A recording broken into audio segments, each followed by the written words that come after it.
और बच्चे लोग कैसे हैं आप लोग?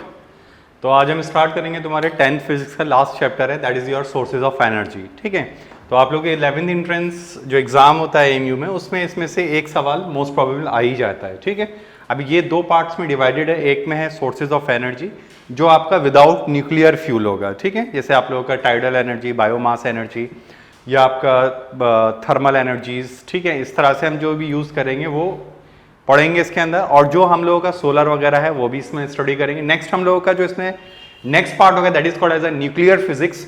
वहां से आपको न्यूक्लियर पावर प्लांट के बारे में स्टडी करना होगा। ठीक है, तो जैसे आप देख रहे हैं this is your sources of energy, तो we have to start your sources of energy. तो देखिए इसमें हम लोगों को क्या क्या पढ़ना है वो हम लोग समझते हैं। तो सबसे पहली चीज है हमारे पास रिन्यूअल सोर्स ऑफ एनर्जी। अब देखिए रिन्यूअल से नाम ही पता चलता है कि रिन्यूअल की अगर हम बात कर रहे हैं रिन्यूअल, तो रिन्यूअल का मतलब ही ये है कि जिसको हम दोबारा से रिन्यू कर पाए, that is called as a renewal source of energy. तो the source of energy which are available in large quantity and use for very very long period and non exhaustible. ठीक है, बहुत लंबे ड्यूरेशन तक आप use करें और कभी खत्म ना हो, that is called as a renewal. This is called as non conventional source of energy. क्या कहते हैं हम इसको? Non conventional source of energy. ये भी हमें थोड़ा सा याद रखना पड़ेगा। नेक्स्ट एग्जांपल देखो क्या क्या है। हाइड्रो एनर्जी, हाइड्रो मतलब पानी से मिलने वाली, जैसे वेव, वाटर वेव एनर्जी वगैरह। विंड एनर्जी है, सोलर एनर्जी है और हमारे पास टाइडल एनर्जी है। नेक्स्ट क्या है? Ocean thermal energy. In short इसको हम OTEC भी कहते हैं। क्या कहते हैं? OTEC, ocean thermal energy. Okay, ठीक। नेक्स्ट क्या हमारे पास? Biomass energy, hydrogen energy. ये सब ऐसी हैं जिसको हम रिन्यू कर सकते हैं। अब देखिए नेक्स्ट क्या है हमारे पास? Non renewal source of energy. तो अगर हम non renewal source of energy की बात करें, the source of energy which are limited in quantity and they are exhaustible. यानी एक वक्त ऐसा आएगा कि सारी एनर्जी जो इसकी सोर्स है वो सारी क्या हो जाएंगी? खत्म हो जाएंगी। उसे हम क्या बोलते हैं? Non renewal source of energy. It can't be replaced quickly, यानी अगर ये एक बार खत्म हो जाए तो इनको बहुत जल्दी से तैयार नहीं किया जा सकता। ठीक है, नेक्स्ट क्या है हमारे पास? This is called conventional source of energy. इनको क्या कहते हैं हम लोग? कन्वेंशनल कहते हैं। ये वर्ड थोड़ा सा इंपॉर्टेंट है, इसको तुम लोग याद रखोगे। नेक्स्ट क्या है? पेट्रोल, डीजल, कोल, न्यूक्लियर फ्यूल। ठीक है, न्यूक्लियर फ्यूल एक साथ ही है ये। ठीक है, न्यूक्लियर फ्यूल। तो ये सब कैसे हैं? नॉन रिन्यूअल है। इनका एक बार एग्जॉस्टेबल हो जाने के बाद आप इसको जल्दी से ग्रो नहीं कर पाएंगे। नेक्स्ट है हमारे पास characteristic of good source of energy. देखो गुड, अच्छी सोर्स ऑफ एनर्जी के लिए क्या क्या होना चाहिए? Available in large amount and unlimited quantity, यानी बहुत ज्यादा हो और इजीली अवेलेबल हो। ठीक है, नेक्स्ट क्या है? Give in large amount of energy per unit mass, यानी अगर हम 1 यूनिट मास उसको जला रहे हैं तो they will give large amount of energy. इसको बोलते हैं कैलोरीफिक वैल्यू। क्या बोलते हैं हम लोग इसको? Calorific value. तो कैलोरीफिक वैल्यू क्या होनी चाहिए? हाई होनी चाहिए। ठीक, नेक्स्ट क्या है हमारे पास? It is easy to store and handle, यानी इसको आसानी से हम रख पाए और ये इजीली से हम हैंडल भी कर पाए। ठीक है, और देखिए इसमें और क्या क्या है? It is safe to handle and use, इसका इस्तेमाल करना ज्यादा खतरनाक नहीं होना चाहिए और ना ही इसको ज्यादा हमें सेफ्टी में रखना पड़े। ठीक है, खतरनाक नहीं होना चाहिए। नेक्स्ट क्या है? Which can not be cause environmental production pollution. ठीक, इन्वायरमेंटल पॉल्यूशन, ये हमें थोड़ा सा ध्यान रखना है। इन्वायरमेंटल पॉल्यूशन होगा। अब देखिए इसमें क्या है हम लोगों के पास? कैलोरीफिक वैल्यू क्या होती है? कैलोरीफिक वैल्यू का मतलब है कि अगर हम यूनिट ग्राम, ठीक है, 1 ग्राम कितना, 1 ग्राम जलने पर कितनी एनर्जी देता है, that is called as a calorific value. तो CV क्या होता है हमारे पास? अगर हम कैलोरीफिक वैल्यू की बात करें तो क्या मतलब है कैलोरीफिक वैल्यू का? तो 1 ग्राम कितनी kilojoule energy in form of heat दे रहा है, that is called as a calorific value of that fuel. अब देखो ये अलग अलग होता है, जैसे मैंने इसमें बनाया, this is based on your NCERT data. ठीक है, एनसीईआरटी के अकॉर्डिंग ही मैंने तैयार किया है। अब देखिए इसमें क्या है हमारे पास? सबसे पहले डंग केक्स। ठीक है, डंग केक्स जो होते हैं उनका कितना है? 6 to 8, वुड का 17। इंक्रीजिंग ऑर्डर में मैंने इसको लगाया है। ठीक है, वुड का 17 है, कोल का 25 to 30 है। एल्कोहल जिसको हम लोग क्या बोलते हैं? इथेनॉल, आप लोग केमिस्ट्री में पढ़ते हैं। ड्रिंकिंग एल्कोहल है ये। क्या कहते हैं हम इसको? Drinking alcohol. ठीक है, ये इसका फॉर्मूला क्या होता है? C2H5OH। और इसमें मिथानॉल मिला देते तो क्या होता है? डीनेचर्ड हो जाता है। चारकोल 33 किलो जूल पर ग्राम होता है। डीजल ये हो गया, केरोसिन हो गया, बायोगैस हो गया, नेचुरल गैस हो गया, जिसको हम लोग नेचुरल गैस को जब हम कंप्रेस कर देंगे तो सीएनजी कहने लगते हैं, पेट्रोल हो गया, कुकिंग गैस हो गया, मीथेन हो गया, दैट। ये आपसे पूछेगा, तुमसे ये पूछेगा कि हाईएस्ट कैलोरीफिक वैल्यू किसकी होती है, तो याद रखिएगा हाइड्रोजन की अबाउट 155 किलोजूल पर ग्राम। ठीक है, सॉरी। चलिए अब देखिए, अब समझते हैं व्हाट इज फ्यूल। अगर हम फ्यूल की बात कर रहे हैं कि फ्यूल क्या होता है, तो देखिए फ्यूल में क्या है, the substance which is burn to produce heat energy are known as fuel. ठीक है, अब इसमें कौन है, वुड है, कोल है, ठीक है, चारकोल है, ये सारी चीजें हम इस एलपीजी है, सीएनजी है, ये सारी की सारी हमारी इसमें आती है। The amount of heat produces by complete combustion of unit mass of fuel is called calorific value. It is measured in kilo joule per gram. समझ गए। Next, hydrogen gas highest calorific value 150 mega kilo joule, mega joule क्या होगा, kilo joule per ग्राम। ठीक है, ये थोड़ा सा याद रखिएगा। अभी हमने ऊपर भी डेटा थोड़ा वेरी कर रहा है। देखो हमने क्या पढ़ा था, 150 से 155 तक इसका ऑलमोस्ट हम लोग मानते हैं कि ये कैलोरीफिक वैल्यू रखता है। 150 टू 155 थोड़ा सा ये चेंज रेंज अलग अलग हो जाती है। द मिनिमम, हाँ ये थोड़ा सा याद रखिएगा, what is ignition temperature. Ignition temperature वो टेम्परेचर होता है जिसपे कोई भी फ्यूल आपका कंबशन स्टार्ट कर पाए। ठीक है, it will be burn in presence of air. तो minimum temperature at which fuel catch fire easily is called ignition temperature. और ये हर फ्यूल का अलग अलग होता है। जैसे अब अगर हमारे पास अगर वुड का एक बहुत बड़ा लॉग हो और हम उसको माच स्टिक से जलाना चाहें तो इट कांट बी पॉसिबल, उसको जला पाना इतना आसान नहीं होगा। ठीक है, अब देखिए प्रॉपर्टीज ऑफ आइडियल फ्यूल। ठीक है, क्या है, हाई कैलोरीफिक वैल्यू, बिल्कुल सही बात है, कैलोरीफिक वैल्यू हाई होना चाहिए, तो हर कोई जानता है और हर कोई चाहता है कि उसका जो फ्यूल है वो कम जले लेकिन एनर्जी ज्यादा दे। That is why it has a high calorific value. Burn without any smoke harmful gases, बिल्कुल सही बात है, जब वो जल रहा होगा तो उसमें से कोई स्मोक या गैसेस नहीं निकलना चाहिए। प्रॉपर इग्निशन टेम्परेचर, क्या मतलब ना तो बहुत ज्यादा टेम्परेचर हो कि आप जलाए जा रहे हो जल ही नहीं रहा, और ना ही बहुत कम हो कि आपने धूप में रखा हो तब भी फायर हो गया। जैसे आपका पोटेशियम, सोडियम, ये सब थोड़े डेंजर होते हैं क्योंकि हमें इसे किसमें रखना पड़ता है, केरोसिन में। Next, cheap and easily available, ये बात भी सही है भाई, आसानी से मिल जाए और सस्ता भी होना चाहिए। That is called as a cheap and easily available. Next ये कह रहे हैं बर्न स्मूथली, मतलब ऐसा ना हो कि आपको बार बार उसे जलाना पड़े, एक बार जल गया तो स्मूथली धीरे धीरे वो जलता जाए, ऐसा ना हो कि एक साथ जल जाए पूरा। ठीक है, no residue left after burning, मतलब जब वो जल जाए तो उसके बाद कोई भी ऐश वगैरह नहीं बचना चाहिए। जैसे कोल, अगर हम कोल को जलाते हैं तो बहुत सारा ऐश वहां पे रह जाता है, तो ऐसा नहीं होना चाहिए। तो हमारा क्या होता है, एलपीजी। अगर हम एलपीजी की बात करें, liquid petroleum gas, it is considered as a ideal gas. क्यों, क्योंकि जब ये गैस चूल्हे पे बर्न होती है तो आपने देखा होगा उस पर कोई भी चीज नहीं रहती, मतलब बर्न होने के बाद उस पर कुछ बचता नहीं है, they will be completely burn out. ठीक है, चलिए ये बात समझ में आया। अब देखिए, अब आगे बढ़ते हैं। नेक्स्ट है हमारे पास फॉसिल फ्यूल। फॉसिल फ्यूल क्या होता है, फॉसिल फ्यूल वो होता है कि जो बहुत पहले कभी आपकी लिविंग बॉडीज जो है वो जमीन में दब गई, वो फिर उनका बहुत ही हाई टेम्परेचर और हाई प्रेशर पे डिग्रेडेशन हुआ, जिसको हम बोलते हैं, क्या बोलते हैं, बोलो क्या बोलेंगे हम उसको, अनऑक्सीडाइज, मतलब एनारोबिक डिकम्पोजिशन, यानी इन एब्सेंस ऑफ एयर में वो ऐसा कर रहे हैं। तो देखो यहां पे क्या कह रहे हैं, under earth pre historic remains of living organism, मतलब जो कभी पहले जो लोग या जो चीजें दफन हो गई जमीन में किसी डिजास्टर की वजह से, उनके जो प्री हिस्टोरिक मतलब बहुत पहले कभी लिविंग ऑर्गेनिज्म जो थे, उनकी जो चीजें होती हैं उसी वही किसमें बदल जाती हैं, फॉसिल फ्यूल में। नेक्स्ट क्या है, इट इज नेचुरल फ्यूल। कैसा है, नेचुरल, ये मेन मेड नहीं है, मेन मेड नहीं बना सकता। ठीक है, नेक्स्ट इसमें क्या एग्जांपल क्या है, coal, petroleum, natural gas, these are the what, these are the fossil fuel. Next क्या है, it is form due to anaerobic decomposition, मतलब इन एब्सेंस ऑफ, क्या है, in absence of air, air की गैर मौजूदगी में जो ये होगा, that is called as a anaerobic decomposition. Clear? तो ये हमें इस तरह से मिल जाता है। अब आगे आइए और नेक्स्ट, अब एक चीज पहला हम फॉसिल फ्यूल पढ़ने जा रहे हैं, दैट इज योर कोल।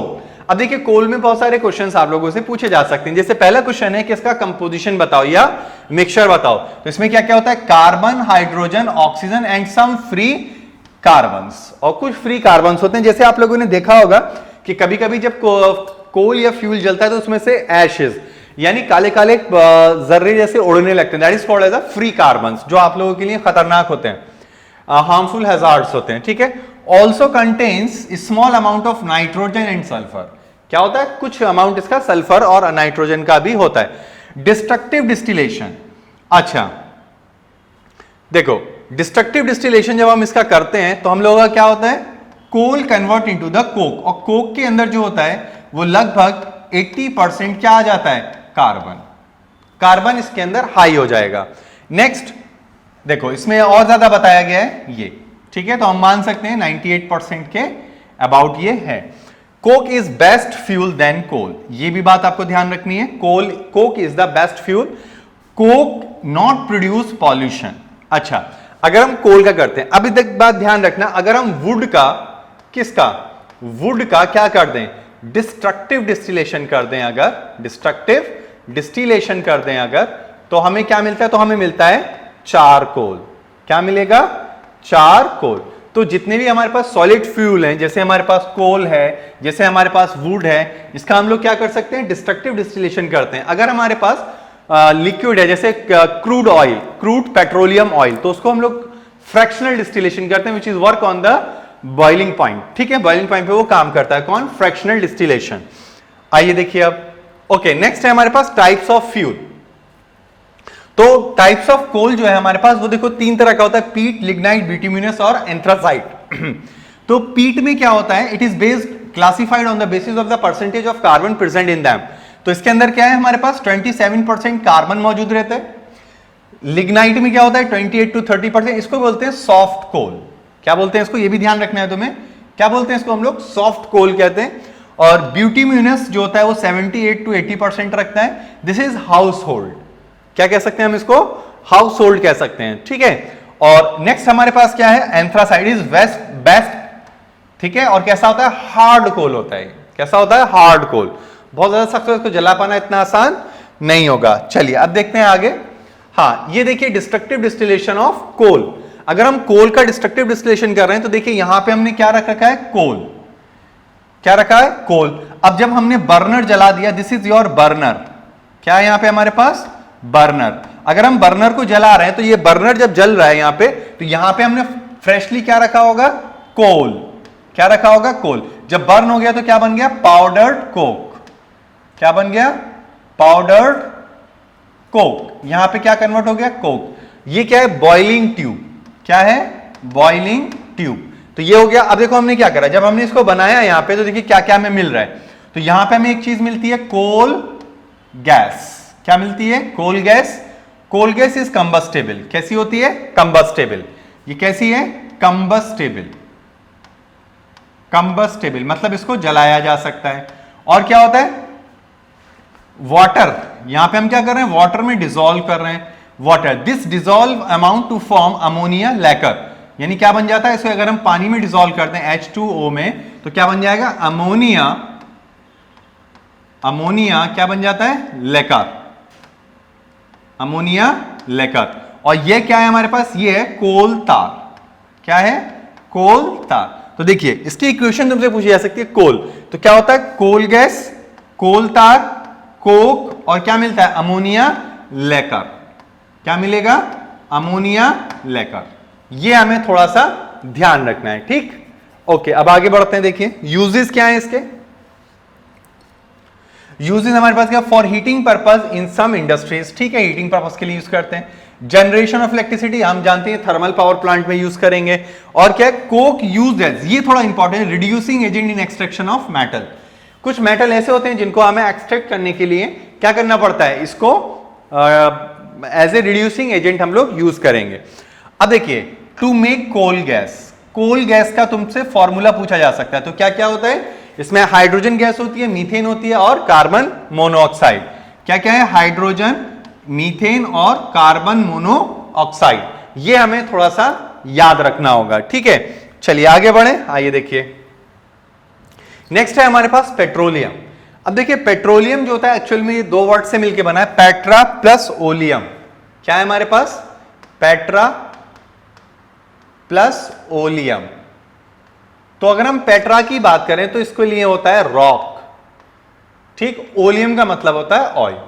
तो ऐसा रॉक ऐसा ऑयल जो रॉक के बीच में पाया जाता है उसको हम लोग बोलते हैं पेट्रोलियम, ठीक है। तो क्या कह रहा है? It is a dark viscous and foul smelling crude oil. बहुत ही ज्यादा बदबू होती है और ये डार्क कलर होता है। नेक्स्ट क्या कह रहे हैं? It contains A small amount of oxygen. क्या क्या होता है इसके अंदर? देखो ऑक्सीजन होता है, नाइट्रोजन होता है, सल्फर और कार्बन कंपाउंड्स होते हैं, सल्फर कार्बन के कंपाउंड्स होते हैं, ठीक है।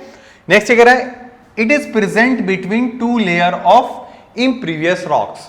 यानी ऐसे रॉक्स जिनके पोर्स नहीं होते हैं उनमें ये उनके बीच में ये क्या रहता है? फंसा हुआ रहता है। दैट इज कॉल्ड पेट्रोलियम, ठीक है। Natural gas is by product of petroleum. ये थोड़ा सा आप लोगों को याद रखना है कि इसका जो होता है वो क्या होगा? वो हमारे पास कैसा रहता है? तो वो हमारे पास रहता है कैसा रहेगा बताओ? तो वो हमारे पास रहेगा एज ए बाई प्रोडक्ट, ठीक है। तो ये हमारे पास एज ए बाई प्रोडक्ट है। कहां है? This is by product. तो ये हमें थोड़ा सा याद रखना है कि ये हमारे पास कैसा रहेगा? By product.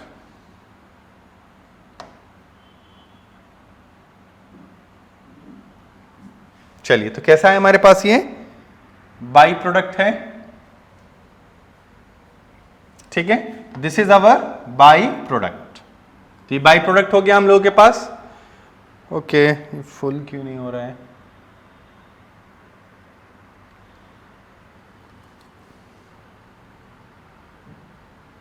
चलिए तो क्या है हमारे पास? By product. नेक्स्ट क्या कह रहा है? Fractional distillation is done petroleum refining. कौन सा डिस्टिलेशन है? Fractional distillation. तो ये तुम याद रखेंगे, फ्रैक्शनल डिस्टिलेशन किस पे बात करता है? Boiling point. किस पे बात करेगा बताओ? Boiling point. किस पे बात करता है? Boiling point. ये भी हमें थोड़ा सा ध्यान में रखना पड़ेगा। चलिए, obtain the following products petroleum gas. क्या क्या है? पेट्रोलियम गैस, गैसोलीन जिसको हम क्या कहते हैं? पेट्रोल। नेक्स्ट क्या हमारे पास? डीजल है, केरोसिन ऑयल है और फ्यूल है, और वैक्स भी इसी में से मिलता है। क्या मिलता है? वैक्स। और इसमें से हम वैसलीन जो आप लोग यूज करते हैं वो पेट्रोलियम जेल होता है। क्या होता है? पेट्रोलियम का ये बाई प्रोडक्ट होता है, ठीक है। नेक्स्ट पेट्रोलियम गैस, ये थोड़ा सा इंपॉर्टेंट है। देखिए क्या कह रहा है? The main constituent of petroleum gas is butane mix of the क्या? मीथेन और ब्यूटेन, ठीक है। ब्यूटेन होता है, प्रोपेन होता है और इथेन होता है। ये आप लोगों ने पढ़ा होगा, ओके। नेक्स्ट क्या है? At high pressure it is liquefied and hence it is called liquefied petroleum gas. यानी क्या कहते हैं हम इसको? एलपीजी। जो हम घरों में यूज करते हैं उसका नाम क्या है? Petroleum gas. किसका मिक्सचर है? ब्यूटेन, प्रोपेन और इथेन। तो ये हमें थोड़ा सा याद रखना है। नेक्स्ट क्या है? Strong smell. अच्छा याद रखिएगा, इट इज ऑर्डरलेस। कैसी होती है ये? ऑर्डरलेस, मतलब देयर इज नो स्मेल, यानी इसकी कोई स्मेल नहीं है। अगर इसकी कोई स्मेल नहीं है तो क्या होगा बताओ? इसका मतलब अगर ये लीक कर गया तो हमें इसका पता नहीं चलेगा कि ये लीक हो भी रहा है या नहीं हो रहा है। क्लियर है बात? ओके। अब क्या कह रहे हैं? A strong smelling gas is added along with LPG for leakage detection. कौन सा डिटेक्शन? Leakage detection. अब देखिए क्या है वो, समझिएगा। For leakage detection. तो देखिए क्या है हमारे पास लीकेज डिटेक्शन के लिए, वो हम लोग देखना चाहते हैं, ठीक है। तो देखिए लीकेज डिटेक्शन की अगर हम बात करें तो डिटेक्शन, अगर लीकेज डिटेक्शन हो रहा है तो हम क्या यूज करते हैं? Ethyl mercaptan. फॉर्मूला क्या है? फॉर्मूला थोड़ा सा देख लीजिएगा, इसको मैं यहां लिख दे रहा हूं। क्या है हमारे पास? C2H5SH। नोटिस 5 इज देयर, ठीक है। क्या होगा यहां? S।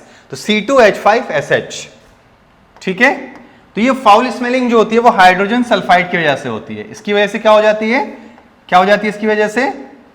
फाउल स्मेलिंग, क्या हो जाएगी? फाउल स्मेलिंग, बहुत ही ज्यादा बदबू होने लगती है, जिससे हमें ये पता चल जाता है कि एलपीजी हमारा क्या हो गया? लीक हो गया है। ठीक है, चलिए दिस, तो नेचुरल गैस में क्या है? मीथेन, इथेन और प्रोपेन। ठीक, अच्छा, main component of it of natural gas is 95 to 97% and that is your methane. ये हमें थोड़ा ध्यान रखना पड़ता है कि मीथेन किसका है और ब्यूटेन किसका है। तो ब्यूटेन आपका एलपीजी का है और सीएनजी का यानी नेचुरल कंप्रेस्ड गैस का क्या है हमारे पास? Methane. It is form due to decomposition of vegetable matter lying under water, यानी पानी के अंदर जो आपके डेड डिकेइंग पार्ट्स हैं जो जमीन के अंदर ओशन के अंदर या किसी भी लेक के अंदर जमा हो जाए तो उसमें ऐसा होने लगेगा। नेक्स्ट क्या है? It is an anaerobic decomposition. क्या होता है? एक एनारोबिक डिकम्पोजिशन होगा। नेक्स्ट क्या है? It is compressed, hence it is called compressed natural gas. क्या कहते हैं इसको हम लोग? Compressed natural gas. It is good alternative source then petrol diesel because it not produce air pollution, यानी जब ये बर्न होता है, अब आपने देखा होगा ज्यादातर सीएनजी की आपकी बस, कार वगैरह ये सब चल रही हैं। ठीक, in thermal power plant heat energy is obtained by burning of fossil fuel, यानी हमारे जो थर्मल पावर प्लांट होते हैं जहां पर हम हीट की वजह से स्टीम जनरेट करते हैं और फिर उसको टरबाइन पे स्ट्रोक कराते हैं जिससे आपका टरबाइन रोटेट होता है, that is called as thermal power plant. Burning of fossil fuels produces air pollution, that is smoke, poisonous gas और रेजिड्यू। ठीक है, ऐश वगैरह बच जाता है। चलिए अब देखिए अल्टरनेटिव सोर्स ऑफ एनर्जी, मतलब इनके अलावा और क्या क्या हमारे पास अवेलेबल है। तो अल्टरनेटिव सोर्स ऑफ एनर्जी को हम लोग क्या कहते हैं? It is called non conventional source of energy. क्या कहते हैं इसको हम लोग? Non conventional source of energy. अब देखिए क्या है इसमें? Hydro electric energy, wind energy. ठीक है, अब देखिए क्या कह रहा है? Minimum 15 kilometre per hour speed of wind is required for wind generator. ये थोड़ा सा तुम्हें डेटा याद रखना है, कम से कम आपकी जो रफ्तार है वो 15 किलोमीटर पर आवर होनी चाहिए, तभी हम वहां पे क्या करते हैं? विंड मिल या विंड जनरेटर को यूज करेंगे। ठीक है, अच्छा, नेक्स्ट क्या है हमारे पास? Wind power. ये ध्यान रखिएगा, wind power potential in India is about 45,000 megawatt. ये इंपॉर्टेंट डेटा है, इसको थोड़ा सा आप लोग मेमोराइज कर लेंगे। 45,000 मेगावाट होता है। नेक्स्ट क्या है? The largest wind energy farm established near Kanyakumari, ठीक है, इन तमिलनाडु वेयर 380 मेगावाट, और टोटल इंडिया का कितना है? 45,000 मेगावाट। बाय विच विंड की वजह से इतना होता है, तो ये हमें याद रखना है। स्पीड कितनी होती है हमारे पास? 15 किलोमीटर पर आवर। ठीक, चलिए आइए देखिए। अच्छा, India has 5th rank producing electricity from wind. Wind से जो प्रोडक्शन हो रहा है वो 5th रैंक रखता है। ठीक, ये देखिए, ये हमारे पास हाइड्रो पावर प्लांट। अब देखो हम लोग इसमें क्या करते हैं, यहां पे एक हमारे पास पानी का रिजर्वायर होता है जहां पे हम, ये क्या है? वाटर, यहां पे हम किसी नदी वगैरह से पानी को लाके जमा कर लेते हैं, फिर ये एक हम डैम बनाते हैं और फिर यहां पे एक टनलिंग देते हैं जिससे कि पानी का पैसेज रहे। तो यहां से क्या होता है? यहां पे पोटेंशियल एनर्जी होती है, then it will convert into the kinetic energy and it will strike on the turbine. ये टरबाइन ब्लेड है, टरबाइन स्टार्ट टू रोटेट, जैसे ये रोटेट करेगा यहाँ शाफ्ट घूमेगी और जनरेटर स्टार्ट हो जाएगा, तो हमें यहाँ पे क्या मिल जाती है? Electricity, then it will be going to the load. जहां भी हमारे पास लोड होगा या कंज्यूमर्स होंगे वहां हम इसको भेज देंगे। तो दिस इज लेआउट, थोड़ा सा मैंने बनाने की कोशिश की आप लोगों को बताने का कि कैसे हम लोग हाइड्रो पावर प्लांट में इसका यूज करते हैं। ठीक, नेक्स्ट है हमारे पास विंड जनरेटर। ठीक है, विंड जनरेटर, यह जनरेटर है हमारे पास, विंड जनरेटर। तो देखिए विंड जनरेटर में क्या हो रहा है हमारे पास? विंड काइनेटिक एनर्जी है हमारे पास, ये स्ट्राइक करेगी, ब्लेड रोटेट करेंगे, दिस इज शाफ्ट, और ये बता रहे शाफ्ट घूमने लगेगा, शाफ्ट घूमेगा तो अंदर आर्मेचर घूमेगा, आर्मेचर घूमेगा तो इलेक्ट्रिक, स्मॉल इलेक्ट्रिक जनरेटर होता है यहाँ पे, और हमारे पास क्या आ जाएगा? इलेक्ट्रिसिटी प्रोड्यूस हो जाएगी, फिर हम इसका यूज कर सकते हैं किसी के लिए भी। ठीक है, आइए देखिए नेक्स्ट है हमारे पास solar energy. Solar energy, the energy obtained from the sun, ठीक है, that is called as a solar energy. अब देखिए अगर सोलर एनर्जी की हम बात कर रहे हैं कि ये सोलर एनर्जी है हमारे पास, तो क्या कह रहे हैं? Energy obtained from sun, okay, sun radiated energy in all direction, बिल्कुल सही बात है। भाई सन क्या करता है, सन अगर हमारे पास ये है तो ये इधर भी जाएगा, इधर भी जाएगा, इधर भी, हर तरफ अपनी एनर्जी को क्या करता है, रेडिएट करता है। दिस इज सन, तो हर तरफ रेडिएट करेगा, ठीक है। This energy is radiated about 5 million years, कब से कर रहा है, 5 million years and more 5 million years is rated, ठीक है। रेडिएटेड कितना, ठीक है, दैट इज 5 × 10⁹ ईयर्स, ठीक है। आप देखो आगे क्या करें, 47% solar energy reaches to the periphery of the atmosphere and earth of the surface of the earth, यानी इसकी जो 47% एनर्जी होती है वही हमारे एटमॉस्फेयर पर एंटर कर पाती है, ठीक है। नेक्स्ट ये कह रहा है इंडिया रिसीव, ये थोड़ा सा याद रखिएगा, India receive solar energy equivalent to more than 500 trillion kilowatt hour, ठीक है। तो 5000 × 10⁻18 kilowatt hour during a year, पूरे एक साल में हमारी जो अर्थ है, जमीन का जो हिस्सा है, ये जो इंडिया के अंदर आता है वो कितना करता है, 500 ट्रिलियन किलोवाट आवर, ठीक है। यानी 5000 × 10⁻18 किलोवाट आवर आपका मिल जाता है पूरे एक साल में। Daily average energy varies from 4 to 7 kilowatt hour per metre square in country, जो हमारी कंट्री है उसमें कितना है, 4 to 7 kilowatt hour per metre square in our country, ठीक है। डेली का इस तरह से वेरीज होता है। या this is your solar constant, तो क्या कह रहा है, about 1.4 kilo joule per second per square metre amount of solar energy received, ठीक है, received is called solar constant. तो इसकी वैल्यू याद रखनी है हमें, 1.4 kilo joule per second per metre square. तो क्या लिख सकते हैं, किलो जूल पर सेकेंड को हम लिख सकते हैं 1.4 किलोवाट पर मीटर स्क्वायर, पर मीटर स्क्वायर। चलिए सोलर एनर्जी डिवाइसेस, तो देखिए सोलर एनर्जी डिवाइसेस क्या होती है, सोलर कुकर। अगर हम सोलर कुकर की बात करें तो उसके अंदर एक हमारे पास इस तरह का पेन होता है, फिर आप ब्लैक कलर की बॉडी होती है, इसके ऊपर इस तरह से हम ग्लास लगा देते हैं और ये हमारे पास रिफ्रैक्टिंग मिरर होता है। तो लाइट इस पे पड़ती है तो इसके अंदर ऐसे चली जाती है। इट हैज ग्लास, क्या है, प्लेन ग्लास। तो इसकी एक प्रॉपर्टी होती है कि ये शॉर्ट वेवलेंथ इंफ्रारेड रेज को अंदर जाने देता है, लेकिन लॉन्ग वेवलेंथ को अंदर से बाहर नहीं आने देगा। क्यों, क्योंकि हॉट बॉडी जो होती है वो high energetic wavelength infrared raise को भेजती हैं। तो अगर वो ऐसा भेज रही हैं तो ये हमें थोड़ा सा ध्यान रखना पड़ेगा। तो ये बॉडी क्या होने लगती है हमारी, यहाँ पे हीट होने लगेगी, it will be start to heat up, ठीक है। तो क्या कह रहे हैं, in solar cooker temperature rises about 100 degree to 140 degree Celsius, इतना राइज कर सकता है। It use plane mirror as reflector, ये तुमसे पूछा जा सकता है, ये मैंने प्लेन मिरर दिखाया है। Plane glass which has peculiarly property which allow short wavelength infrared rays and not go to pass high wavelength infrared rays. जो मैं भी समझा रहा था कि यहां से जो आ रही है वो कौन सी है, शॉर्ट, और जो इसमें से निकल के इधर जाएंगी वो कैसी होंगी, लॉन्ग। तो इनको अलाउ नहीं करेगा कि यहां से क्रॉस कर जाए, इसलिए अंदर क्या होगा, इंफ्रारेड रेज का ट्रैपिंग स्टार्ट हो जाएगा। जब ऐसा होगा तो अंदर हीट क्या होने लगेगी, बढ़ना शुरू हो जाएगी।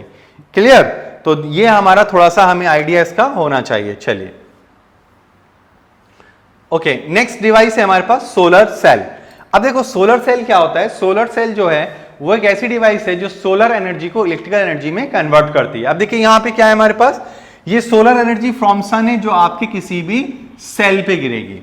तो ये सेल पे गिरे, दिस इज सिलिकॉन वेफर। क्या है ये हमारे पास, सिलिकॉन वेफर होता है, this is silicon boron layer, और यहां क्या है, यहां पे सिलिकॉन आर्सेनिक लेयर है।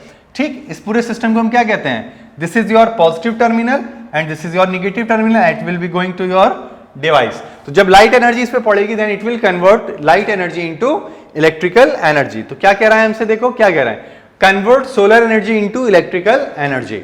नेक्स्ट क्या कह रहा है, solar cells usually made from silicon. ये ध्यान रखना है, सोलर सेल मोस्टली किससे बनाए जाते हैं, सिलिकॉन से। Next, solar cell consist of sandwich. ठीक है, सैंडविच होते हैं किस किस के साथ, sandwich of silicon boron layer, silicon boron की लेयर होती है, उसमें सिलिकॉन को सैंडविच कर दिया जाता है, and silicon arsenic layer, silicon arsenic layer होती है और सिलिकॉन बोरॉन लेयर के बीच में इसको रखते हैं, जैसे सैंडविच हम लोग खाते हैं उस तरह से। ए सोलर सेल प्रोड्यूसेस, ये इंपॉर्टेंट है, potential difference of 0.5 volt to 1 volt. तो ये ज्यादा एप्लीकेबल नहीं है भैया, हमको तो 50 वोल्ट, 100 वोल्ट, 220 वोल्ट ये चाहिए। एंड आइए क्या कह रहा है, प्रोड्यूसेस 0.7 वॉट ऑफ इलेक्ट्रिसिटी। कितना करता है? 0.7 वॉट। तो अब आप समझ रहे होंगे ये तो यूजफुल है नहीं, तो हम इसको यूजफुल बना सकते हैं कैसे? We will use solar panel. क्या करते हैं हम लोग? सोलर पैनल बनाते हैं। देखिए आगे क्या है, the best design for solar cell can generate 40 watt per metre, 240 watt per metre square at present. अभी तक जो सबसे अच्छा सोलर सेल है हमारे पास, वो क्या कर सकता है? 240 watt per metre square generate कर सकता है। द ग्रुप ऑफ सेल, अब देखो उसको एनहांस करने के लिए ये किया गया, the group of cell are taken together in series is called solar panel. क्या कहते हैं इसको हम लोग? Solar panel. They are connected by silver wire. ये तुम्हें ध्यान रखना पड़ेगा, किससे कनेक्ट किया जाता है इन्हें? सिल्वर वायर से। क्यों? क्योंकि अगर हम सिल्वर वायर से नहीं करेंगे तो क्या होगा? तो ये होगा कि इसमें जो एनर्जी है वो हमारा कंज्यूम कर लेगा कॉपर, क्योंकि एक तो वैसे ही कम प्रोड्यूस कर रहा है, कॉपर का रेजिस्टेंस होता है, और सिल्वर का क्या होता है? नेग्लिजिबल रेजिस्टेंस होता है। नेक्स्ट कह रहा है efficiency of modern solar cell is 25%। यानी अगर आप इसको 100 जूल ऑफ सोलर एनर्जी देंगे तो उसका ये 25% ही तुम्हें इलेक्ट्रिकल वोल्ट देगा तुम्हें, ठीक है। नेक्स्ट कह रहा है यूजेस ऑफ सोलर सेल, देखो क्या है, provide electricity in artificial satellite and sport robot, space probes. तो हमारे जो जैसे अभी आपने देखा होगा लैंडर्स वगैरह थे जो आपने हमारी जो कंट्री है उसने कहाँ भेजे थे? मून पे, ठीक है। तो लैंडर्स वगैरह उनको चलने के लिए एनर्जी की जरूरत पड़ेगी, तो वो कहाँ से लेंगे? सोलर सेल से। तो उसके अंदर हम सोलर सेल लगा के भेज देते हैं, या जो हमारे सैटेलाइट्स होते हैं उनके लिए भी हम इसका इस्तेमाल करते हैं। नेक्स्ट है transmission of radio and TV in remote areas, जहां पे इलेक्ट्रिसिटी नहीं है वहां पे हम इसका इस्तेमाल करेंगे। Provide electricity in lighthouse in sea, यानी सी पे जो लाइट हाउस लगा रहता है वहां पे हम क्या नहीं कर सकते? ट्रांसमिशन नहीं दे सकते। क्यों? क्योंकि अगर मान लो कभी फॉल्ट हुआ और तुम्हारा वो वायर टूट गया और पानी में गिर गया, तो there is a huge damage of your aquatic life as well as human life, ठीक है। इसलिए used in calculator, watches, etc, ठीक है। कैलकुलेटर में भी यूज होता है और वॉचेज में। देखिएगा कैलकुलेटर अगर आपके पास होगा साइंटिफिक, तो ऐसे कैलकुलेटर होगा और यहां पे एक ब्लैक कलर की इस तरह से स्ट्रिप्स नजर आएंगे। This is your solar cell. क्या होता है हमारे पास यहाँ पे? ये सोलर सेल, ये हमारे पास सोलर सेल होगा यहाँ पे, ठीक। चलिए आगे बढ़े। अब है हमारे पास बायोमास एनर्जी। देखो बायोमास एनर्जी का मतलब है ऐसी चीजें जो बायोलॉजिकल होंगी, यानी बायो से हमें मिलेगा organic matter. Biomass is any organic matter that is dead parts of plant, trees and waste material of animals to get energy. उसे हम क्या बोलते हैं? Biomass. It is renewable source of energy, बिल्कुल सही है। Biomass is called biofuel. Biomass को क्या कहते हैं हम लोग? बायोफ्यूल कहते हैं, ठीक है। अब देखिए आगे बढ़ते हैं और इसमें नेक्स्ट है हमारे पास वुड। वुड क्या है? It is a biomass. Its calorific value is 17 kilo joule per gram. अभी जस्ट पीछे हम पढ़ के आ रहे हैं। Destructive distillation of wood give charcoal. अभी मैंने बताया तुम्हें, charcoal is better fuel than wood. Charcoal क्या होता है? बहुत अच्छा फ्यूल होता है as compare to the wood. Charcoal contain mainly carbon. Charcoal के पास क्या होता है? मेनली कार्बन होता है। तो चारकोल आपने देखा होगा कि आप लोगों का जैसे पॉन्ड्स वगैरह फेस वॉश होते हैं, जैसे पॉन्ड्स है, पॉन्ड्स का जो ब्रांड है उसका फेस वॉश जो होता है उस पर आप देखिए तो उस पर आप देखिएगा क्या बना होगा? उस पर चारकोल लिखा होगा। चारकोल का मतलब एक्टिव कार्बन, ठीक है। ये आपने देखा होगा वहां पे। तो और क्या करता है? जितनी भी हमारे चेहरे पे डस्ट वगैरह होती है, जो भी चीज होती है डस्टिंग वगैरह, वो सब क्या कर लेता है? वो रिमूव कर देता है। That is called as a active carbon. Charcoal has high calorific value is 33 kilo joule per gram. तो इससे तो कंपैरिजन में ज्यादा ही है। ये देखो यहां पे कितना है? 33 हो गया, जस्ट डबल हो गया। ग्राम एज कंपेयर टू वुड, ठीक। चलिए आगे आए। अब है हमारे पास बायोगैस। देखो biogas is prepared from cow dung, ठीक है। जो काउडंग होता है उससे हम इसको जो बनाते हैं, बायोगैस इज कॉल्ड एज गोबर गैस। बायोगैस को क्या कहते हैं हम लोग? गोबर गैस के नाम से भी जानते हैं। नेक्स्ट क्या है? Cow dung get decompose in anaerobic decomposition, यानी काउडंग केक जो होता है, काउडंग जो होता है हम उसको अगर डिकम्पोज करें एनारोबिक तो क्या करता है? And give biogas as well as good manure which contain some nutrients, nitrogen, phosphorus come back in soil. ठीक है, जब हम उसको यूज करते हैं, अभी देखिए नीचे आपका बना हुआ है फिगर, उसमें समझेंगे क्या है। नेक्स्ट क्या है हमारे पास? Biogas contain. अब देखो बायोगैस में क्या क्या होता है, ये इंपॉर्टेंट है। क्या क्या है हमारे पास? मीथेन, कार्बन डाइऑक्साइड, हाइड्रोजन और हाइड्रोजन सल्फाइड। क्या क्या है? मीथेन, कार्बन डाइऑक्साइड, हाइड्रोजन और हाइड्रोजन सल्फाइड। ये क्या है हमारे पास? This is our biogas. अब देखिए बायोगैस में क्या होता है? अबाउट 75% ऑफ मीथेन होती है। बायोगैस के पास क्या है? About 75% of methane gas which make excellent fuel. क्या करती है मीथेन? एक्सेलेंट फ्यूल बना देती है। अब देखो यहां पे ये जो है हमारे पास, ये फिक्स्ड डोम बायोगैस प्लांट है। क्या कहते हैं इसको? फिक्स्ड डोम बायोगैस प्लांट। फिक्स्ड डोम बायोगैस प्लांट है ये हमारे पास। इसके बारे में देखते हैं क्या क्या होता है हम लोग के पास। देखिए इसमें क्या कहता है? ये मिक्सिंग टैंक है, इसमें हम लोग क्या डाल रहे हैं? सलरी क्या है? ऑफ काउडंग एंड वाटर और काउडंग को मिला दें तब ये स्लैब होता है जो कवर्ड करता है, ये पूरा इसके अंदर चला जाता है। ये इनलेट चैम्बर है, यहां पे हम 1-1.5 महीने तक इसको इस तरह से फिल्ड करके छोड़ देते हैं। यहां पे हम क्या करते हैं? डंग एंड वाटर मिक्सर हो जाता है। ये अंडरग्राउंड डाइजेस्टर क्या है? टैंक है आपका जो हो रहा है, यहां पे अब हमारा स्टार्ट होगा। तो अब हम इसमें डालते रहते हैं, फिर क्या होता है? इसमें डिकम्पोजिशन शुरू हो जाता है। यहां से हमें बायोगैस मिलना क्या हो जाएगा? शुरू हो जाएगा। This is your biogas. और यहां पे हमारे पास क्या होता है? वॉल्व। अब हम इसको खोल देंगे तो ये आउटलेट हमारे घरों में चला जाएगा। ये क्या है? स्लैब कवर फिर है यहाँ पे, और यहाँ पे क्या? आउटलेट। जब ये फ्लो हो जाएगा, पूरा भर जाएगा, तो यहां से क्या होगा? आउटफ्लो। तो यही हमारा स्पेंट स्लरी है जिसको हम क्या कहते हैं? मैन्योर। और इसी को हम अपने इरिगेशन प्लेस पे ले जाके इसको डाल देते हैं। It will use as a good manure, ठीक है, फॉर अवर प्लांट्स। ठीक है, तो this is your fixed dome. Floating भी होता है। यहाँ पे हम लोग क्या कर देते हैं? यहाँ पे हम लोग स्टील का या लोहे का एक चैम्बर लगा देंगे यहाँ पे फ्लोटिंग। लेकिन उसमें दिक्कत ये होती है वो कोरोड हो जाता है, ये कोरोड नहीं होता है। लेकिन एक बात है कि इसको एक बार अगर आपने बना दिया और ये इसमें जा रहा है तो कम से कम 1 से 1.5 महीने तक, मंथ तक आपको इसमें कुछ करना नहीं है। जब ये बन जाएगा फिर आप इसका धीरे धीरे इस्तेमाल कर सकते हैं। This is used mostly in your villages. ठीक है, अब आइए देखिए इसमें क्या है? सलरी। अगर हम सलरी की बात करें कि व्हाट इज सलरी, देखो सलरी जो होता है वो क्या है उसको समझ लेते हैं। तो सलरी को पूछा जाता है कभी कभी कि व्हाट इज सलरी। तो सलरी क्या है हमारे पास? Mixing of cow dung with water is called slurry. क्या कहते हैं इसको हम लोग? सलरी कहते हैं। तो biogas is a domestic fuel. Biogas क्या है? डोमेस्टिक फ्यूल है। अब देखो बायोगैस का यूज क्या क्या है समझिए। For cooking, okay, used for lightning, used as fuel to run engines, used for generating electricity. ठीक है, तो ये आपके क्या हो गए? यूजेस हो गए। अब देखिए, अब हम लोग आगे बढ़े तो हम लोगों के पास क्या है? देखिए हमारे पास है एनर्जी फ्रॉम दी सी। हम एनर्जी सी से भी ले लेते हैं, यानी जो हमारा सी है उससे भी हम एनर्जी को ऑब्टेन करते हैं। देखिए कैसे ऑब्टेन करेंगे समझिएगा। तो क्या कह रहा है? Energy from the sea. तो क्या क्या है? Energy obtain from sea mainly in 3 forms. क्या है? टाइडल एनर्जी, वेव एनर्जी, ठीक है, वाटर वेव होता है ये, वाटर वेव, और ओशन थर्मल एनर्जी। अब देखिए अगर हम इसकी बात कर रहे हैं,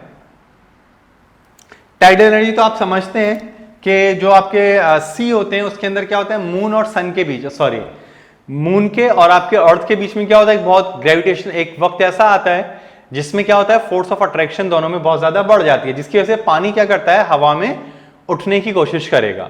लेकिन आप जानते हैं इतना दूर है मून आपका, तो वो इतनी दूर तक उठा नहीं पाएगा। तो एक वक्त जाके फोर्स क्या हो जाएगी? वीक हो जाएगी। तो फिर वो उसको दोबारा से अपने अंदर खींच लेता है। तो जो पानी इस तरह से उठ के ऐसे गिरता है, that is called as tide, और उसको हम किसी एक डैम के अंदर स्टोर कर लेते हैं। फिर वहां से एक टरबाइन के थ्रू होता है वो वापस आता है, और टरबाइन हमारी क्या होती है? स्टार्ट हो जाती है। That is why we can use ocean thermal energy, sorry tidal energy.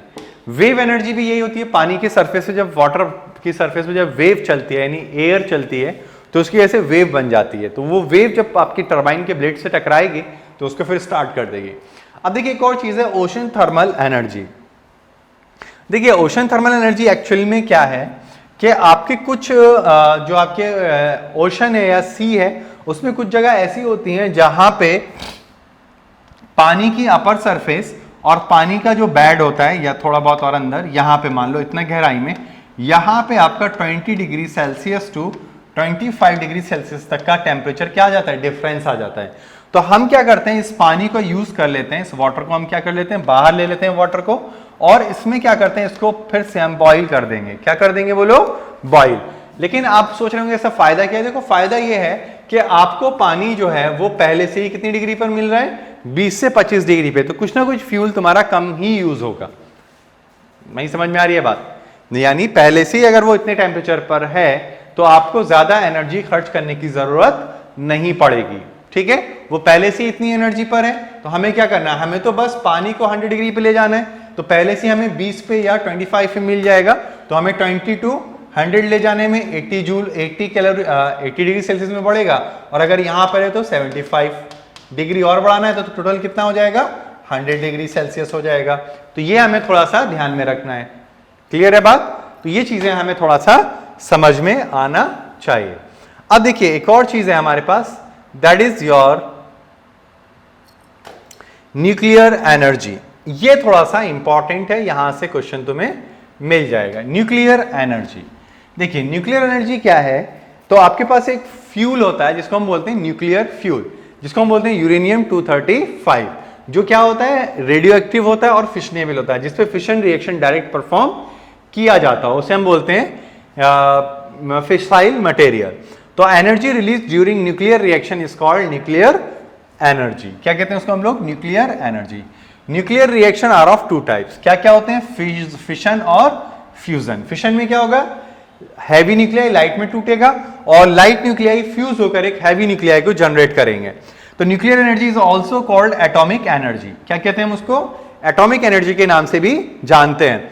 Next क्या है हमारे पास, nuclear energy released in the form of heat. किसमें होती है, हीट के फॉर्म में ही आपको मिलेगा। अब देखिए आगे क्या कह रहा है हमसे, nuclear fission, the nuclear reaction in which heavy nuclei atom splits up into small nuclei atom by bombarding of thermal neutrons of low energy. यानी बहुत फास्ट नहीं होना चाहिए, अगर बहुत फास्ट हो तो पंक्चर करके चला जाएगा, तो उसमें वाइब्रेशंस नहीं हो पाएंगे। ठीक, तो ये हमें थोड़ा सा ध्यान रखना है। आगे क्या कह रहे हैं, the fissionable material is uranium 235। Fissionable material अभी बता रहा था, प्लूटोनियम और थोरियम, प्लूटोनियम भी है और थोरियम भी है। प्लूटोनियम 239, ठीक है, मोस्टली यूज्ड, कौन सा यूज करते हैं हम लोग, 235 यूरेनियम।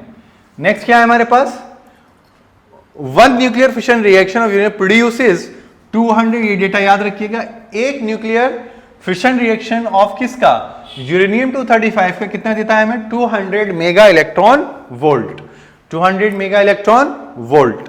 ठीक है, आगे आते हैं, देखिए नेक्स्ट क्या है हमारे पास, थर्मल न्यूट्रॉन्स। क्या पढ़ना है हमें, थर्मल न्यूट्रॉन्स। तो क्या कह रहा है, the slow moving neutrons bombard on fissile material. Fissile material वो होते हैं, fissile material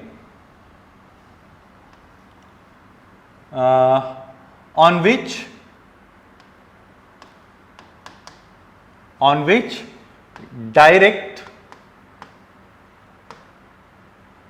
fission reaction is occur। ठीक, जिसपे डायरेक्ट फिशन रिएक्शन हो जाता हो उसको हम लोग क्या बोलते हैं, फिसाइल मटेरियल या फिशनेबल मटेरियल। तो वो कौन सा होता है हमारे पास, तो फिशनेबल मटेरियल कौन है हमारे पास, यूरेनियम 235, ये नेचुरली अवेलेबल है। ठीक है, अच्छा आगे क्या कह रहा है, the speed for good fission reaction, ठीक है, speed of neutron is about 2.2 into 10⁻³ metre per second, इतना होना चाहिए। नेक्स्ट क्या कह रहे हैं, the neutron release from the nuclear fission reaction is 1.5 into 10⁻7 metre per second. अब समझ में आया, यानी इट इज वेरी फास्ट। तो जो फिशन रिएक्शन में जो आपके न्यूट्रॉन्स निकलते हैं, they are not capable to perform the fission reaction. तो क्या नहीं कर सकते, फिशन रिएक्शन कभी परफॉर्म नहीं कर पाएंगे, ठीक है, क्योंकि बहुत ज्यादा फास्ट होते हैं। The energy of thermal neutron is 0.025 electron volt. ये आपको ध्यान रखना है कि थर्मल न्यूट्रॉन की जो एनर्जी होनी चाहिए वो 0.025 इलेक्ट्रॉन वोल्ट होनी चाहिए। अब देखिए इसमें क्या कह रहा है, फिशन रिएक्शन क्या होती है हमारे पास, देखो अगर हम यूरेनियम 235, ये आपका क्या होता है एटॉमिक मास नंबर, और ये क्या होता है एटॉमिक नंबर। अगर हम इसको एक न्यूट्रॉन से, थर्मल न्यूट्रॉन से स्ट्राइक कराएं तो फिशन होगा, और क्या बनेगा बेरियम और क्रिप्टन। तो देखो क्या 139, 94, 56, 36, और यहां पे क्या मिलेगा 3 न्यूट्रॉन प्लस एनर्जी, ठीक है। अब क्या कह रहे हैं, हाँ देखो इसमें क्या मिल रहा है हमें, हम लोग को ये मिल रहा है कि एक न्यूक्लियर फिशन जब होता है प्रोड्यूसेस 3 मोर थर्मल न्यूट्रॉन्स। क्या मिलते हैं, 3 हमें थर्मल न्यूट्रॉन्स मिलते हैं, लेकिन ये वाले जो थर्मल न्यूट्रॉन्स होते हैं ये फिशन से निकल रहे हैं, इसलिए इनके पास एनर्जी बहुत ज्यादा होती है, तो इसलिए एक चेन रिएक्शन मुश्किल से कर पाएंगे, ठीक है। This reaction is called chain reaction. क्यों, क्योंकि अगर एक यूरेनियम 235 है हमारे पास, तो इससे 3 हो रहे हैं, तो जब यहां पे फिर आ जाएगा हमारे पास, तो ये भी 3 करेगा, फिर ये भी 3 करेगा, फिर ये भी 3 करेगा, फिर ये 3 करेगा, ये 3 करेगा, तो एक चेन रिएक्शन होने लगती है। लेकिन कैसी चेन रिएक्शन है, कंट्रोलेबल। क्यों है कंट्रोलेबल, कंट्रोलेबल इसलिए है कि हमारे ये 3 न्यूट्रॉन को अगर हम एब्जॉर्ब कर लें तो हमारी फिशन रिएक्शन परफॉर्म होना क्या हो जाती है, स्टॉप हो जाएगी, इसलिए हमें ये थोड़ा सा ध्यान रखना पड़ेगा। नेक्स्ट क्या कह रहे हैं, देखो नेक्स्ट क्या कह रहे हैं, 1 atom of uranium 235 produces 10 million times of energy as compared to 1 carbon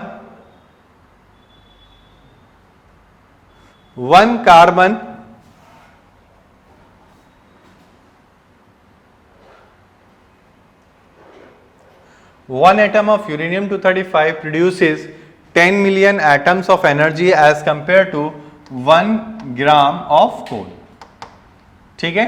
अगर हमारे पास कोल इस तरह से है तो हम उसको ऐसे कर सकते हैं, ओके।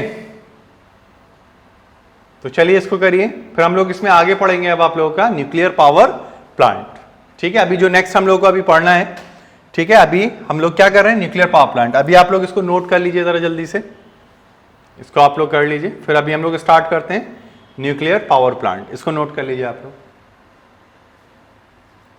चलो कर लिया नोट। अब देखिए नेक्स्ट जो हमें इसमें पढ़ना है वो है हम लोगों के पास न्यूक्लियर पावर प्लांट, ठीक है। आइए समझते हैं। तो ये इसका थोड़ा सा लेआउट है न्यूक्लियर पावर प्लांट का, ठीक है। ये आपको फिगर दिखाई दे रहा है, this is your nuclear power plant, आप लोगों ने 10th में पढ़ाई है अभी जस्ट।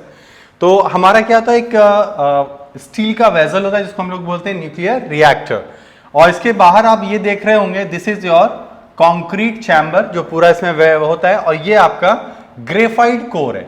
यहाँ पे क्या होता है, ये ग्रेफाइट कोर, ये हमारे पास जिसको हम मॉडरेटर कहते हैं, पढ़ेंगे की चीज को। This is your uranium fuel, ये आपका क्या है यूरेनियम फ्यूल, और इसको कहते हैं हम लोग कंट्रोलिंग रॉड। ये क्या है हमारे पास, कंट्रोलिंग रॉड, देखिए ये है बोरॉन कंट्रोल। और ये क्या हमारा स्टील वेसल, ये कंप्यूटराइज कंट्रोल की जाती है। ये हमारे पास क्या है, पंप, वाटर, कौन सा वाटर है यहाँ पे, कोल्ड वाटर, ठीक है। देखो वाटर कोल्ड आ रहा है, ठीक है। ये कोल्ड वाटर है, स्पेंड स्टीम है जो हम लोग यूज करते हैं, इसको हम लोग ठंडा करते हैं। कोल्ड वाटर आ रहा है यहाँ पे, वाटर इन, कैसा, कोल्ड वाटर, और हॉट वाटर क्या कर दिया था यहाँ से, आउट। इसीलिए हम इसको क्या बनाते हैं, एक ऐसे रिजर्वायर के पास जहाँ पे पानी बहुत ज्यादा होना चाहिए, और यहाँ पे क्या हमारा ये टरबाइन स्टीम होता है, और यहाँ पे आके जनरेट हो जाएगा, ठीक है। तो यहाँ पे जब हीट एनर्जी जनरेट होती है तो उसको हम लोग, हमारा कौन लेके जाता है यहाँ से, हॉट सोडियम, जिसको हम लोग क्या कहते हैं, कूलेंट। क्या है हमारे पास, कूलेंट। तो कूलेंट क्या करता है, यहां से एनर्जी को यहां ले जा रहा है, यहां पे एनर्जी कम करने की कोशिश करेगा, but it can be happen. यहां पे हम ऐसा क्यों बनाते हैं इसको, ऐसा इसलिए बनाते हैं ताकि इसे बहुत ज्यादा टाइम लगे यहां से यहां तक पहुंचने में, जिससे कि बहुत आसानी से ये क्या कर ले, अपनी हीट को, यानी जो भी एनर्जी है इसके पास, हीट एनर्जी, उसको क्या कर लेगा, गेन कर लेगा, बहुत इजीली इसको ये प्रिपेयर कर सकता है, ठीक है। अब हमें जो अगर इसके अंदर हमें निकालना है कि ये चीज है हमारे पास, अब देखिए यहाँ पे जो हाई प्रेशर स्टीम है, इसको हम लोग बोलते हैं हाई प्रेशर स्टीम। मैं इसको यहां दिखा दे रहा हूं, इसको क्या कहते हैं हम लोग, हाई प्रेशर स्टीम। ये जो हाई प्रेशर स्टीम है हमारी, ये क्या करती है, ये सीधा स्ट्राइक करेगी तुम्हारे कहां पे जाके, टरबाइन के ऊपर। जब ये टरबाइन पे स्ट्राइक कर रही होगी तुम्हारी, तो क्या होता है कि हमारी जो ये टरबाइन है they will be start to rotate. ठीक है, अब जब ये रोटेट करना मतलब रोटेट करना शुरू करता है, तो क्या होगा कि हमारे पास यहां पर जो है ये लो प्रेशर हो जाता है। क्या हो जाता है? Low pressure. तो अगर ये लो प्रेशर हो रहा है तो हमारे पास ये वेस्ट हो जाता है, तो इसलिए वापस यहां पे आती है और इसको हम कोल्ड वाटर से ठंडा करके फिर से दोबारा अपने चैम्बर में भेज देते हैं। ठीक है, इसको हम लोग बोलते हैं heat exchanger, that is called as a heat exchanger. ये आप देख सकते हैं यहां पे हम लोग इसको क्या बोल रहे हैं? Heat exchanger. ठीक है, अच्छा यहां पे क्या है, देखो यहां पे हॉट सोडियम जा रहा है, ये वाला, this is called as coolant. अब देखो इसको हमने क्या कर दिया? ठंडा कर दिया। ठंडा इसलिए किया ताकि ये यहां से ज्यादा एनर्जी अपनी क्या कर पाए? एब्जॉर्ब कर ले। तो जब एनर्जी यहां ज्यादा एब्जॉर्ब करेगा तभी यहां पे एनर्जी ज्यादा ट्रांसफर करेगा, और यहां पे एनर्जी बहुत जो स्टीम है हमारी वो ज्यादा हाई प्रेशराइज होकर पहुंचेगी, जिससे कि हमारा टरबाइन बहुत तेज क्या करेगा? रोटेट करेगा। अब ये जो शेफ्ट है हमारी, एस हम क्या बोल रहे हैं? शेफ्ट। ये जो शेफ्ट है हमारी वो जनरेटर से क्या होगी? कनेक्ट होगी। तो जनरेटर का जो armature they will be start, तो हमें ये क्या मिल जाएगा? प्लस माइनस इलेक्ट्रिसिटी मिल जाएगी, and they will be provide to the customer. जो भी हमें मिलता है या हमारे लोड पे जाता है, जो भी हम जो करते हैं। अब देखिए इसमें आगे हम लोगों ने क्या करा है, अब ये जो है हमारे पास ये क्या है? This is power plant is based on the nuclear fission. ये आपको ध्यान रखना है। कैसे करना है हम लोगों को? न्यूक्लियर फिशन बेस्ड हमें इसको यूज करना है। नेक्स्ट क्या है हमारे पास इसमें? Main components of the nuclear power plants. ये आपको ध्यान रखना है। मेन कंपोनेंट्स क्या क्या है? यहां से डायरेक्ट क्वेश्चन आएगा, तुमसे पूछा जाएगा कि आप बताइए इसमें क्या क्या हो रहा है। तो देखिए हम लोग क्या क्या करेंगे इसमें। सबसे पहला इसमें न्यूक्लियर रिएक्शन। न्यूक्लियर रिएक्शन नहीं होगा, ये क्या होगा? Nuclear reactor.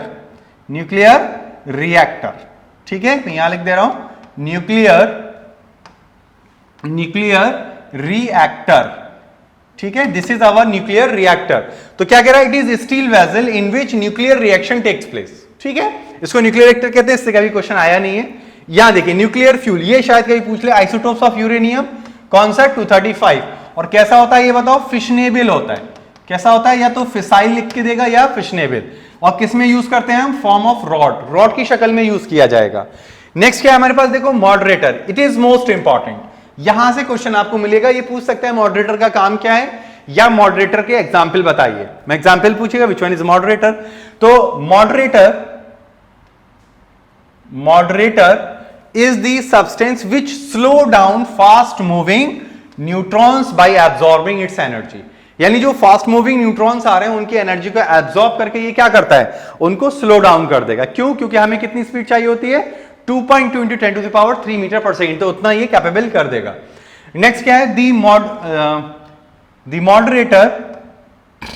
Moderator are graphite, heavy water, ordinary water, beryllium और ऑर्गेनिक मटेरियल।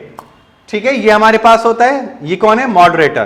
तो हम लोग के मोस्टली किसका यूज करते हैं? ग्रेफाइट का यूज करते हैं। बेरियम होता है ये। ठीक है, बेरिलियम। अब क्या है हमारे पास? Control rods. देखिए कंट्रोल रॉड्स की अगर हम बात करें तो कंट्रोल रॉड्स तीन तरह की होती है। एक का नाम कंट्रोल रॉड ही है, यानी कंट्रोल रॉड में से एक का नाम होता है कंट्रोल रॉड। दूसरा होता है हमारे पास शेम रॉड। क्या होगा? Shim rod. और एक होता है हमारे पास शेम रॉड हो गया, एक होता है हमारे पास इमरजेंसी रॉड। क्या होगा? Emergency rod. ये तीन तरह की रॉड हमारे पास मिलती हैं। तो जो कंट्रोल रॉड होती है वो ये करती है कि आपके पास जो एक्सेस नंबर ऑफ न्यूट्रॉन्स है उनको क्या कर लेगी? एब्जॉर्ब कर लेगी और आपके रिएक्शन को एक ऑप्टिमम अमाउंट पे रेट कंट्रोल करके रखेगी। उनको ना बढ़ने देगी ना उनको कम होने देगी। ठीक है, तो ये हो गया। नेक्स्ट है शेम रॉड। शेम रॉड में क्या होता है कि जब आपका फ्यूल जल रहा होता है, फिशन रिएक्शन हो रही होती है, तो क्या होता है कि वो क्या करता है? उसके अंदर क्रिप्टन और बेरियम हमने देखा था पीछे, वो जनरेट होने लगता है। तो वो क्या करता है? जगह को ऑक्युपाई करेगा। तो जगह ऑक्युपाई करने से प्रॉब्लम ये होगी कि आपके प्लांट की इफिशियंसी डाउन होने लगेगी, और जब आपके प्लांट की इफिशियंसी डाउन होने लगेगी तो आपका प्लांट शटडाउन की तरफ जाना शुरू कर देगा, कोई फायदा नहीं है। तो इसलिए हम क्या करते हैं? किसका यूज करेंगे? शेम रॉड का। और इमरजेंसी रॉड का तब इस्तेमाल करते हैं जब कोई नेचुरल डिजास्टर आ रहा हो, या कोई आपके कंट्री पे कोई एनिमी या कोई दूसरी कंट्री अटैक करेगी, तब आप सडनली क्या करेंगे, अपने प्लांट को शट डाउन करेंगे। तो दीज आर 3 रॉड्स, उसमें से सिर्फ हम एक रॉड के बारे में स्टडी कर रहे हैं यहाँ पे, that is your control rod. अब समझ में आया? तो कंट्रोल रॉड 3 तरह की होती है, जिसमें से हम ये रॉड ही यहाँ पे स्टडी कर रहे हैं। तो क्या कह रहा है, the control rod to excess number of neutrons to absorb and sustain reaction, और क्या करती है, रिएक्शन को कैपेबल रखती है। ठीक है, बोरॉन एंड कैडमियम क्या है हमारे पास, ये ध्यान रखिएगा, boron and cadmium used as control rod. ठीक, नेक्स्ट क्या है, shim rod are also used to remove waste material like barium and krypton, मैंने यहां लिख दिया है। Emergency rod are also used at the time of emergency. ठीक है, emergency that is attack on country, earthquake, it has high tendency to absorb excess number of neutrons, जितने भी neutrons हैं उन सबको क्या कर देंगे, हम एब्जॉर्ब कर लेंगे इससे। This is the control rods. ठीक है, आगे बढ़े अब हम लोग, देखो नेक्स्ट है हमारे पास कूलेंट। तो कूलेंट क्या है, the material which transferred heat energy from nuclear reactor to heat exchanger. Nuclear reactor से हीट एक्सचेंजर में ये अपनी एनर्जी को क्या करता है, न्यूक्लियर रिएक्टर वाली एनर्जी को ट्रांसफर करेगा। It absorb neutrons. ठीक है, ये भी क्या करता है, न्यूट्रॉन्स को एब्सॉर्ब कर लेगा। नेक्स्ट क्या है हमारे पास, liquid metal like potassium and sodium used as coolant because it has high capability of heat absorption at high temperature. बाकी और जो होते हैं वो बॉयल होने लगते हैं। ठीक है, तो ज्यादा एनर्जी को एब्सॉर्ब नहीं कर पाते। CO2 is also used as coolant, use कर सकते हैं हम लोग। ओके, अब देखो कंडेंसर क्या होता है, it has cool water to cool down spend steam. तो अगर हम कंडेंसर की बात करें तो ये हमारे पास कंडेंसर था, देखिए ये क्या है हमारे पास, condenser. This is our condenser, जिसमें ठंडा पानी आ रहा है और गर्म पानी बाहर जा रहा है। ठीक है, चलिए आइए देखिए अब, तो क्या है, कंडेंसर हो गया। Nuclear power plant in India, देखो इंडिया के अंदर 6 या 7 आप लोगों के पावर प्लांट्स हैं, these are in 6 in number. Tarapur किसमें है, महाराष्ट्र में है। राणा प्रताप सागर कहां, राजस्थान में है। ठीक है, और कलपक्कम कहां पर है, तमिलनाडु में है। और आपका नरोरा में कौन है, नरोरा इन उत्तर प्रदेश, यूपी में आपका एक ही है, नरोरा है, NPCIL nuclear power corporation India. ठीक है, NPCIL, इसके अगर कभी कोई फुल फॉर्म पूछे तुमसे NPCIL, तो इसका याद रखना, इसको बोलते हैं हम लोग न्यूक्लियर पावर कॉर्पोरेशन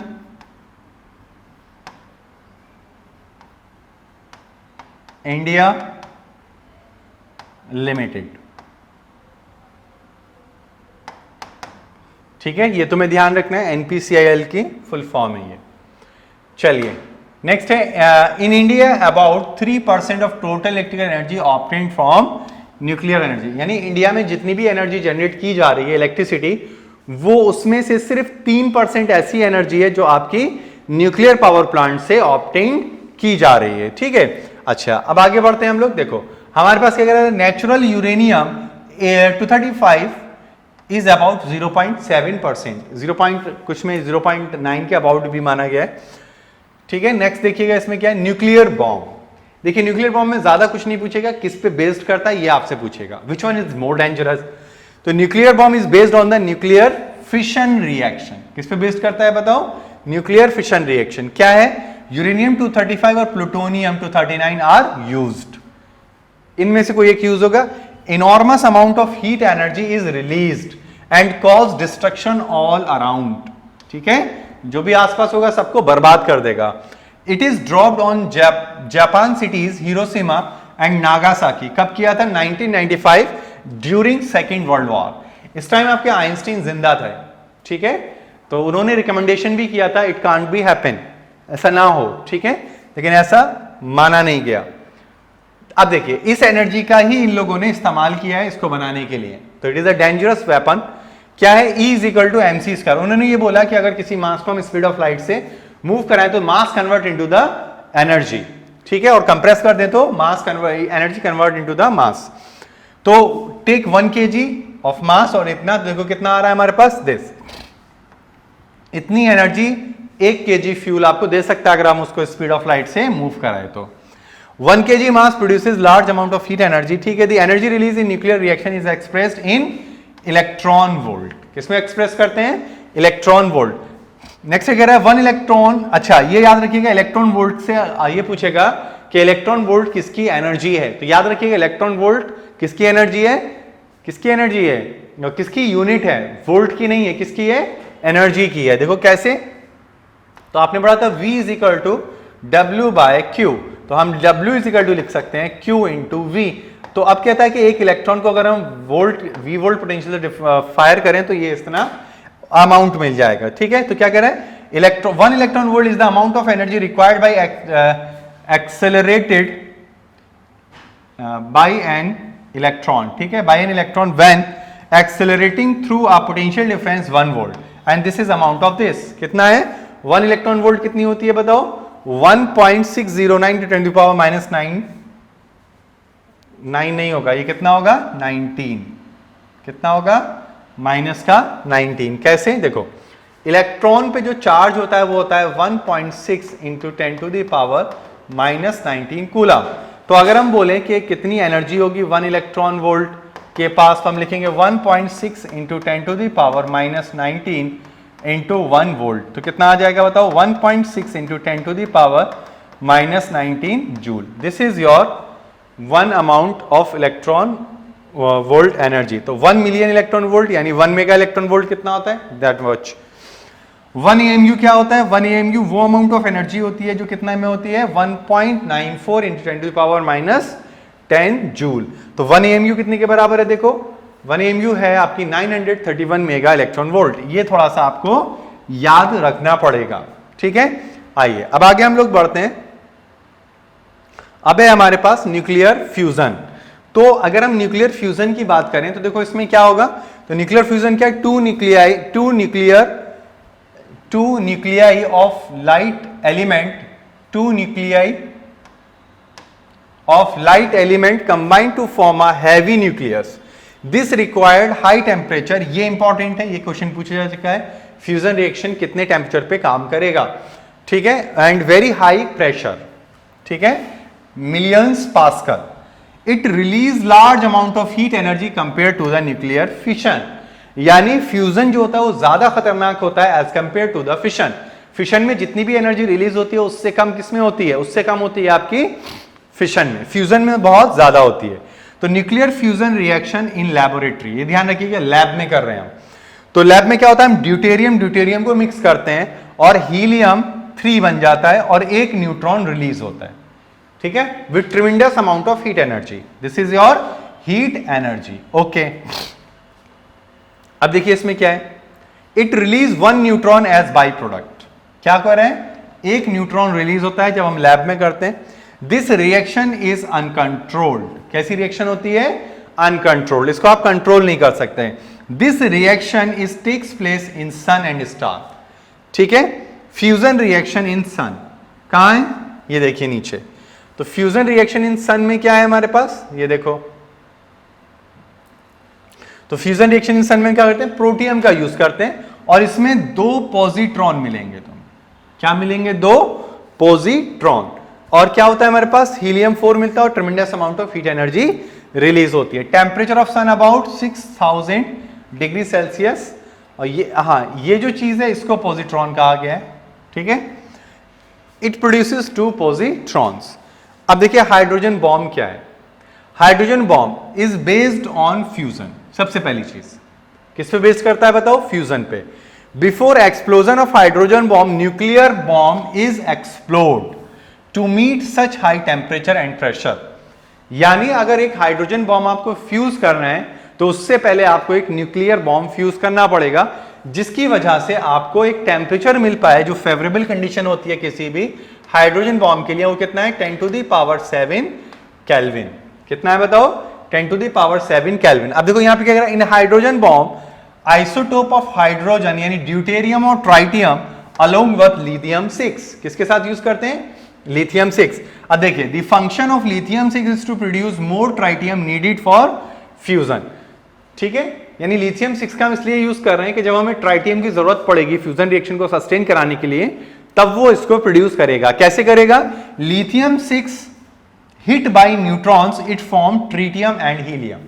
ठीक है, जब ये न्यूट्रॉन से हिट करेगा कौन? लिथियम 6, तब क्या बनेगा? ट्रिटियम और हीलियम जनरेट हो जाता है। Both nuclear reaction are mass defect reaction. ये ध्यान रखिएगा, दोनों ही न्यूक्लियर रिएक्शन कैसे होते हैं बताओ? मास डिफेक्ट होंगे। ओके, चलिए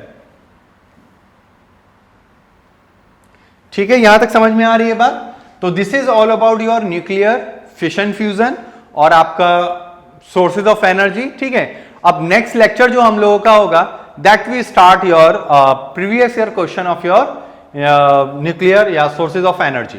तो इस पे हम लोग देखेंगे किस तरह से हम लोगों को वर्क करना है। तो हम लास्ट ईयर के लास्ट 10 ईयर्स के पेपर सॉल्व कर लेंगे आप लोगों का, जो एमयू एंट्रेंस का है, उसके बाद हम लोग इसका यूज करेंगे। ओके, तो थैंक यू, इसको आप लोग कर लीजिए।